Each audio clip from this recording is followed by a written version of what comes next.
Assalamualaikum warahmatullahi wabarakatuh. Perkenalkan, nama saya Selviana, NIM 2002222215.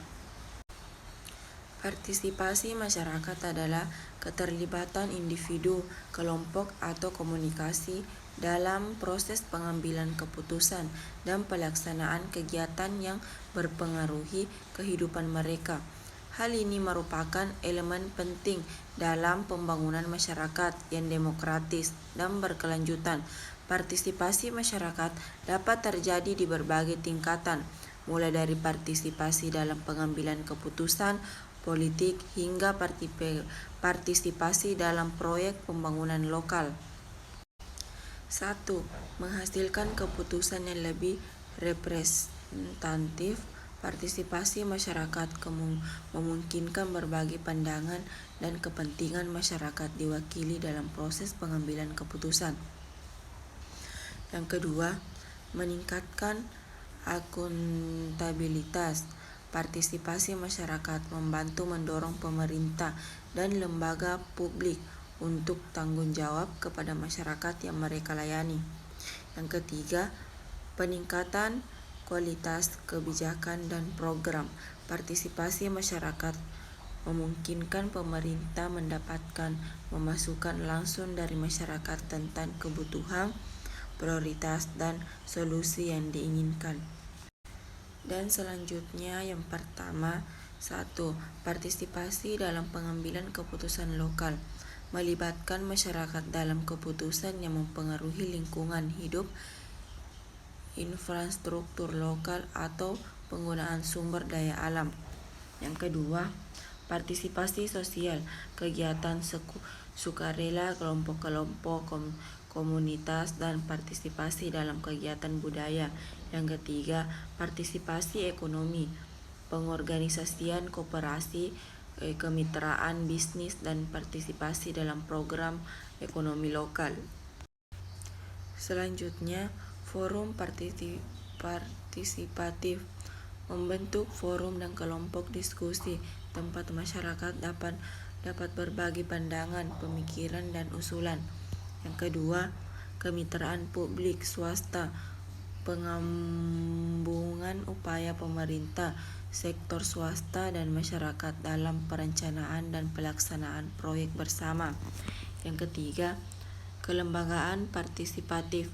Membentuk kelembagaan partisipatif yang melibatkan perwakilan masyarakat dalam pengambilan keputusan. Yang keempat, konsultasi publik. Membuka kesempatan bagi masyarakat untuk memberikan masukan dan tanggapan terhadap kebijakan atau proyek tertentu. Ketimpangan dalam akses. Beberapa kelompok masyarakat mungkin memiliki akses yang terbatas terhadap informasi, sumber daya, atau kesempatan untuk berpartisipasi. Kurangnya pengetahuan dan kapasitas masyarakat mungkin memerlukan pendidikan dan pelatihan tambahan untuk berpartisipasi secara efektif dalam proses pengambilan keputusan.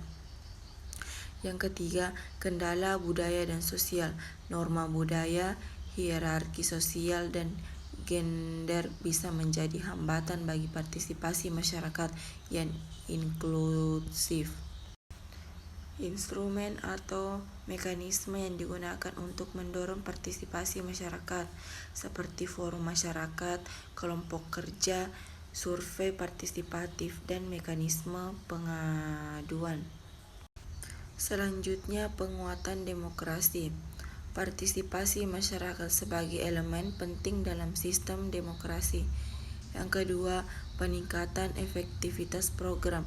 Partisipasi masyarakat dapat meningkatkan implementasi program dan memperkuat keberlanjutan. Yang ketiga, peningkatan kualitas keputusan. Partisipasi masyarakat dapat memberikan pemahaman yang lebih baik tentang keputusan, kebutuhan, dan preferensi masyarakat. Selanjutnya, 1. Pendidikan dan informasi. Mengadakan kampanye pendidikan untuk meningkatkan pemahaman masyarakat tentang pentingnya partisipasi dalam pengambilan keputusan dan pembangunan, menyediakan informasi dan mudah diakses dan transparan mengenai program kebijakan dan kegiatan yang membutuhkan partisipasi masyarakat. Yang kedua, memberdayakan masyarakat, membantu masyarakat untuk mengembangkan keterampilan, pengetahuan, dan kapasitas mereka dalam berpartisipasi dalam proses pengambilan keputusan, mendorong pembentukan kelompok-kelompok masyarakat, dan aktif memberikan kesempatan bagi anggota masyarakat untuk berkolaborasi dan berbagi pengalaman.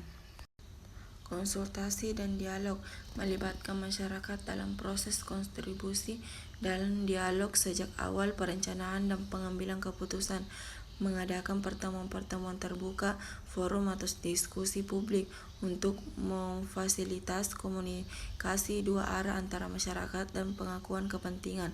Teknologi dan media sosial, memanfaatkan teknologi informasi dan media sosial untuk meningkatkan partisipasi masyarakat, misalnya menggunakan platform online untuk survei, pemungutan suara, dan konsultasi virtual, mempromosikan informasi dan pesan melalui media sosial untuk mengajak partisipasi masyarakat dalam kegiatan atau aksi tertentu.